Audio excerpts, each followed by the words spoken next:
Abu Hurairah, nama yang terkenal di tengah umat Islam, baik yang awam apalagi memang pelajar agama. Ia sering disebut-sebut saat hadits Nabi akan dibacakan. Ia adalah imamnya para hafiz dan rawi-rawi hadits. Silsilahnya, ia adalah Abu Hurairah ad-Dausi al-Asdi al-Yamani. Berasal dari kabilah Daus bin Adnan bin Abdullah bin Zahran. Sejarawan berbeda pandangan tentang nama asli Abu Hurairah. Ada yang mengatakan namanya adalah Abdurrahman bin Sakhr. Pendapat lain menyatakan, namanya adalah Abdu Syams. Ada lagi yang menyebut namanya adalah Abdu Amr. Sementara yang lain merincinya. Di masa jahiliyah namanya Abdu Syams dan di masa Islam menjadi Abdullah. Dan masih ada yang berpendapat selain itu. Ibnu Manjuwai, Rijalun Sahih Muslim. Namun pendapat yang paling masyhur menyebutkan namanya adalah Abdurrahman bin Sakhr ad-Dausi. Ibnu Hajar, Al-Isyabah fi Tamyiz as-Sahabah. Diriwayatkan dari Abu Hurairah radhiyallahu anhu sendiri. Ia berkata, di masa jahiliyah, namaku adalah Abdu Syams, hamba matahari. Lalu Rasulullah Shallallahu alaihi wasallam menamaiku Abdurrahman, hamba Ar-Rahman. Ibnul Atsir, Asad al-Gabah al-Ilmiyah, dan kunyahnya adalah Abu Hurairah. Kunyah ini lebih masyhur dari namanya. Kunyah ini, Abu Hurairah, bapak kucing kecil. Ia dapati karena kebiasaannya membawa dan merawat kucing kecilnya. Ibnu Ishaq, Sirah Ibnu Ishaq, Sirah al-Maghazi, Tahqiq, Suhail Zikar, Darul Fikr. Rasulullah Shallallahu alaihi wasallam juga biasa memanggilnya dengan Abu Hir, bapak kucing. Di dalam hadits yang diriwayatkan Abu Hurairah radhiyallahu anhu sendiri, ia bercerita, aku menemui Rasulullah Shallallahu alaihi wasallam. Kudapati ada susu di sebuah wadah. Lalu beliau berkata, Abu Hir, temui orang-orang ahlu sufah, suruh mereka menemuiku. Hadis riwayat Al-Bukhari, Kitab Al-Istizan, Bab Iza Duya ar-Rajulu Faja'a hal yastazin. Ibunya bernama Maimunah binti Subay. At-Tabrani, Al-Mujam Al-Kabir, Tahkiyah, Hamdi bin Abdul Majid As-Salafi, Maktabah Ibnu Taimiyah. Dari Salim bin Hayyan, ia berkata, aku mendengar ayahku berkata, aku mendengar Abu Hurairah mengatakan, aku tumbuh besar sebagai seorang yatim, dan aku ini seorang perantau yang miskin. Aku bekerja dengan Busrah binti Gaswan agar bisa mengisi perutku yang kosong dan supaya kakiku bertenaga untuk melangkah. Aku melayani mereka kalau mereka di rumah, dan sendirian saat mereka bersafar. Lalu Allah menikahkannya denganku. Segala puji bagi Allah yang mengokohkan agama ini dan menjadikan Abu Hurairah seorang imam.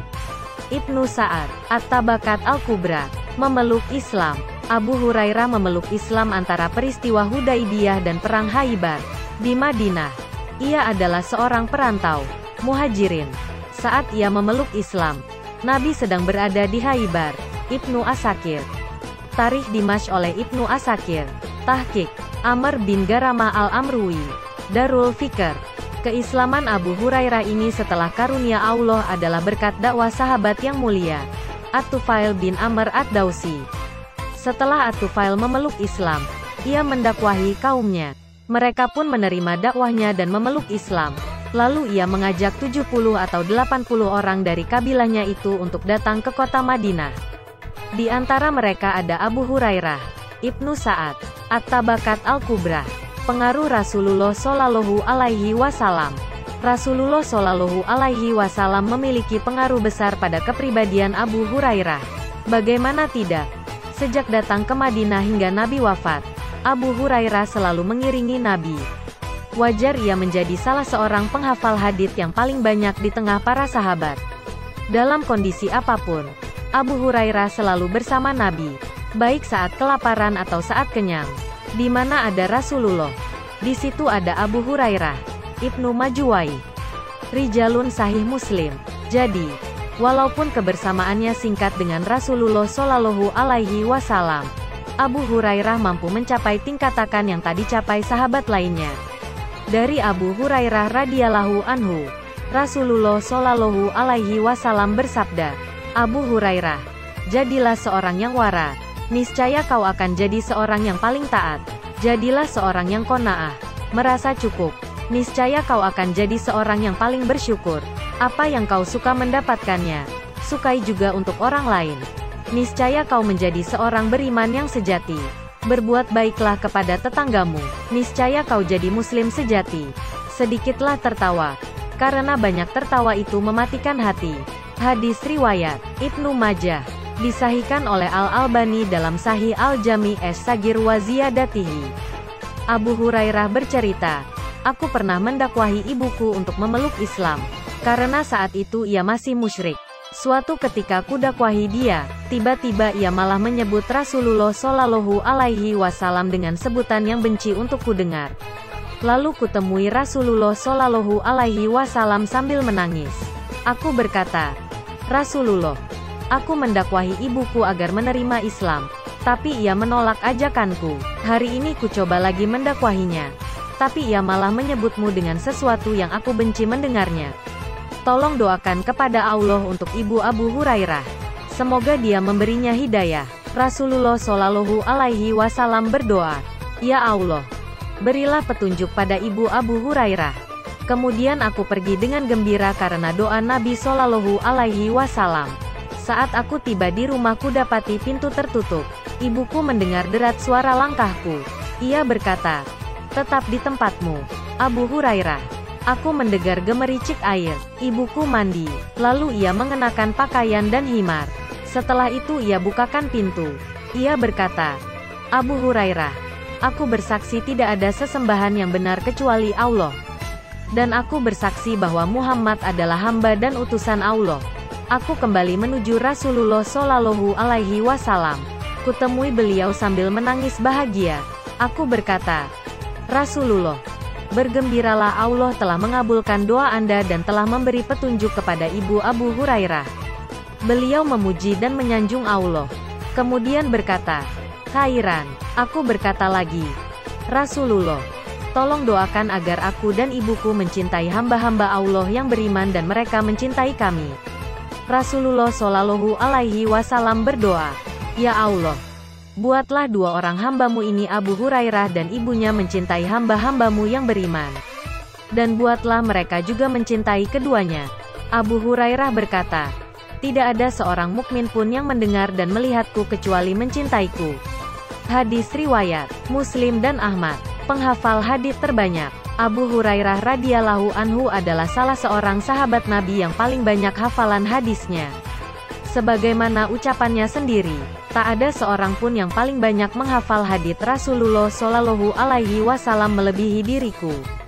Kecuali Abdullah bin Amr, aku mengingat hadits dengan hafalanku. Sementara dia mengingat dengan hafalannya dan juga mencatatnya.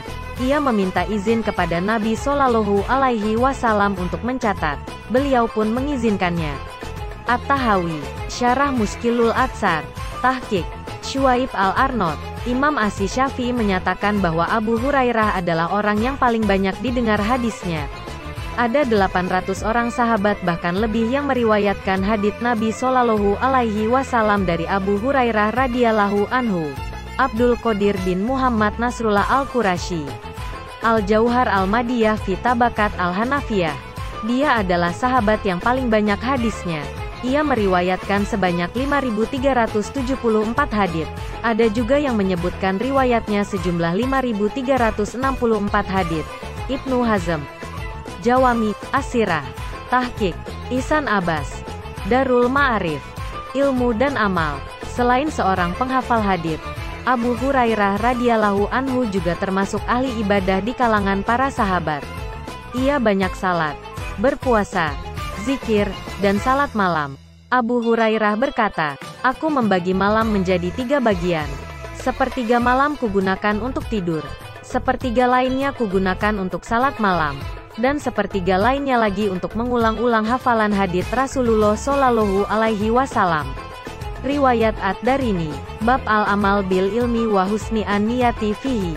Abu Hurairah salat di sepertiga bagian malam, istrinya di bagian sepertiga yang lain, dan anaknya di sepertiga yang lain. Ibnu Asakir, Tarikh Dimash, dari Abu Usman. Ia berkata, aku menjamu Abu Hurairah selama 7 hari. Ia, istrinya, dan pembantunya membagi malam menjadi 3 bagian. Yang satu salat di satu waktu, kemudian bergantian dengan yang lain. Riwayat Al-Bukhari, Kitab Al-Atimah bab Ar-Rutab bi Al-Qatsa dan Ahmad. Ia juga terbiasa berpuasa Senin dan Kamis. Ia berkata, ini adalah 2 hari di mana amalan diangkat. Ibnu Asakir. Dan ia mengerjakan salat sunnah di setiap harinya sebanyak 1000 rakaat. Ia berkata, aku salat sunnah sekadar dosaku. Ibnul Jauzi, Al-Muntazam fi Tarikh Al-Umam wa Al-Mulk. Bersama Rasulullah Shallallahu Alaihi Wasallam. Begitu banyak rekam kebersamaan Rasulullah dengan Abu Hurairah. Ia benar-benar memanfaatkan momen istimewa itu. Ia optimalkan usia hidup Nabi. Memetik hikmah darinya agar bermanfaat untuk dunia dan akhiratnya. Ia sadar, ia sudah tertinggal, karena tak bersama Nabi sejak awal, sehingga di waktu yang tersisa, harus ia maksimalkan. Di antara remakan kebersamaannya dengan Rasulullah Shallallahu Alaihi Wasallam, tercatat dalam riwayat-riwayat berikut ini. Diriwayatkan oleh Al-Bukhari dan selainnya dari Abu Hurairah bahwa Nabi Shallallahu Alaihi Wasallam pernah berjumpa dengannya di salah satu jalan Madinah, sementara ia dalam keadaan junub. Abu Hurairah berkata, aku malu dan pergi diam-diam. Abu Hurairah lalu pergi mandi dan kembali lagi setelah itu. Nabi lalu bertanya, kemana kau tadi? Abu Hurairah menjawab, aku tadi junub. Dan aku tidak suka bersama Anda dalam keadaan tidak suci. Beliau pun bersabda, Subhanallah, sesungguhnya seorang muslim itu tidak najis. Hadis riwayat Al-Bukhari. Diriwayatkan juga dari Abu Hurairah. Ia berkata, ada yang bertanya kepada Rasulullah Shallallahu Alaihi Wasallam, wahai Rasulullah, siapakah orang yang berbahagia dengan syafaatmu pada hari kiamat? Rasulullah Shallallahu Alaihi Wasallam menjawab, aku telah menduga wahai Abu Hurairah, bahwa tidak ada orang yang mendahuluimu dalam menanyakan masalah ini. Karena kulihat betapa perhatian dirimu terhadap hadits. Orang yang berbahagia dengan syafaatku di hari kiamat adalah orang yang mengucapkan la ilaha illallah dengan ikhlas dari hatinya atau jiwanya.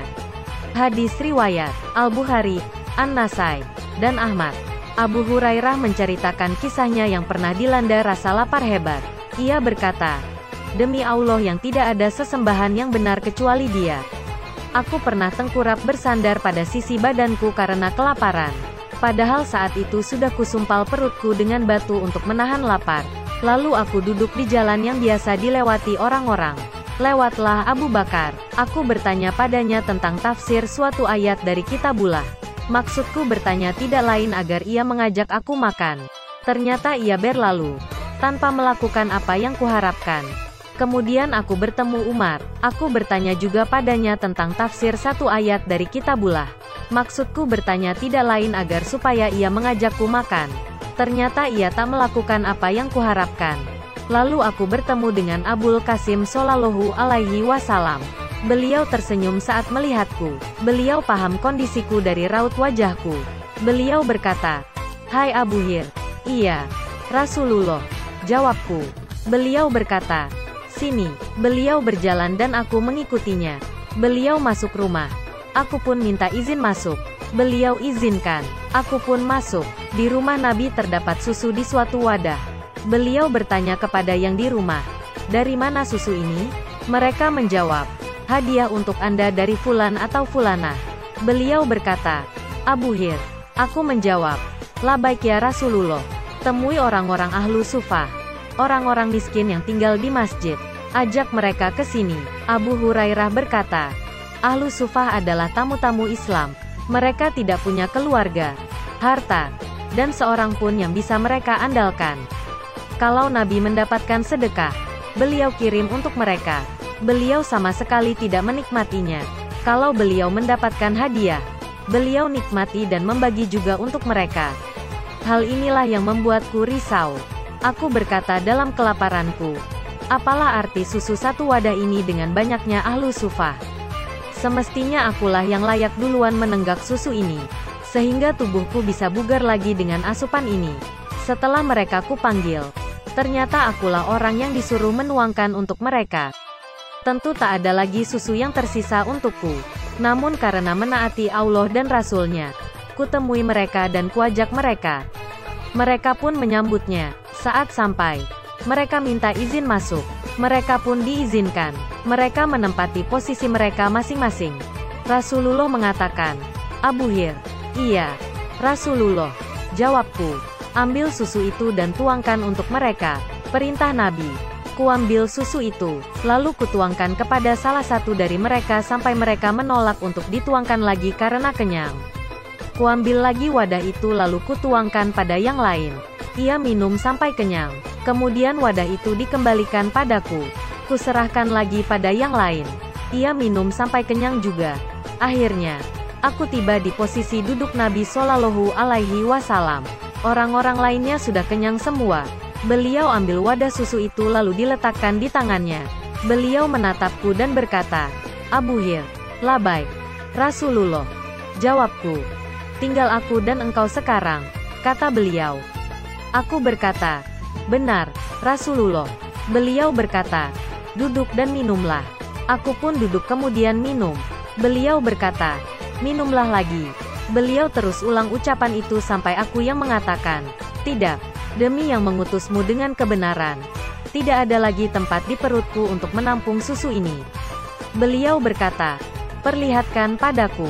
Aku pun memberikan wadah itu kepada beliau. Lalu beliau memuji Allah, menyebut namanya dan meminum yang tersisa. Hadis riwayat Al-Bukhari dan Ahmad. Riwayat ini menunjukkan mukjizat Nabi Shallallahu Alaihi Wasallam. Dengan keberkahan beliau, satu wadah kecil susu bisa mengenyangkan puluhan orang yang kelaparan. Dakwah dan pengajaran. Abu Hurairah memiliki pengaruh besar bagi orang-orang di sekitarnya. Ia membagikan perbendaharaan besar warisan Nabi yang ada padanya. Ia telah berderma kepada umat ini dengan kebaikan yang amat banyak. Suatu hari, ia pernah lewat di pasar Madinah. Ia berhenti di sana dan berkata, "Hai orang-orang yang ada di pasar, betapa lemahnya kalian."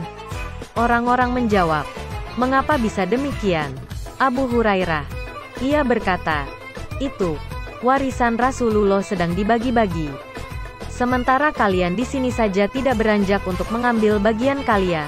Mereka berkata, "Di mana warisan itu?" "Di masjid," jawab Abu Hurairah. Mereka pun cepat-cepat keluar dari pasar menuju masjid. Abu Hurairah masih di pasar sampai mereka kembali. Ia berkata pada mereka, "Apa yang kalian dapatkan?" Mereka menjawab, "Abu Hurairah, kami telah datang ke masjid. Bahkan kami masuk ke dalamnya. Tapi kami tak melihat sesuatu yang dibagi-bagikan." Abu Hurairah berkata, "Apakah kalian tidak melihat seorang pun di masjid?" Mereka jawab, "Lihat, ada orang yang salat, ada yang membaca Al-Quran, ada yang sedang membahas perkara halal dan haram." Abu Hurairah berkata, "Celaka kalian ini. Itulah warisannya Muhammad." Riwayat At-Tabrani fi Al-Wasit. Wafatnya Abu Hurairah. Abu Salamah berkata, "Aku membesuk Abu Hurairah saat sakit. Kusandarkan kepalanya di dadaku. Kudoakan dia, 'Ya Allah, sembuhkanlah Abu Hurairah.' Ia malah berdoa, 'Ya Allah, jangan sembuhkan dia.'" Abu Hurairah melanjutkan ucapannya, "Abu Salamah, kalau seandainya kau bisa wafat saat ini, wafatlah." Aku menanggapi, "Bukankah kita ini berharap terus hidup, Abu Hurairah?" Ia berkata, "Demi zat yang jiwa Abu Hurairah berada di tangannya, pasti akan datang pada para ulama suatu zaman yang kematian itu lebih mereka harapkan dibanding emas yang mengkilap.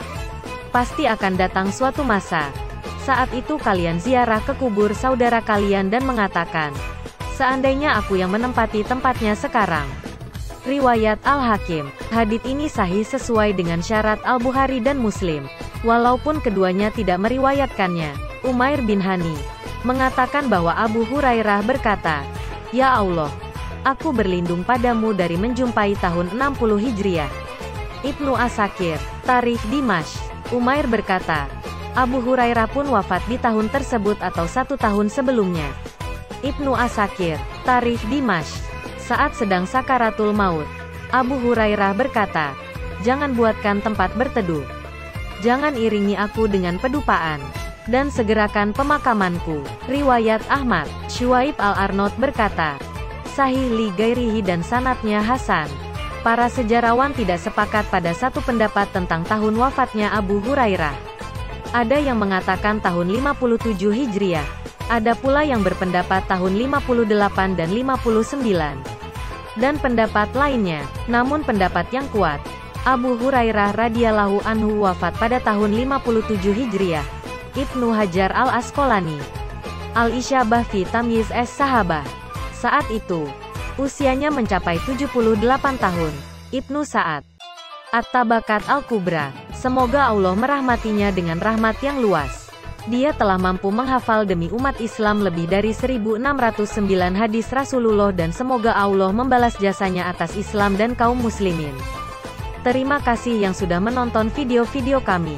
Semoga dapat terhibur dan menambah wawasan kalian. Maka dari itu bergabunglah bersama kami. Jangan lupa like, komen, dan subscribe dan nyalakan lonceng notifikasinya. Assalamualaikum warahmatullahi wabarakatuh.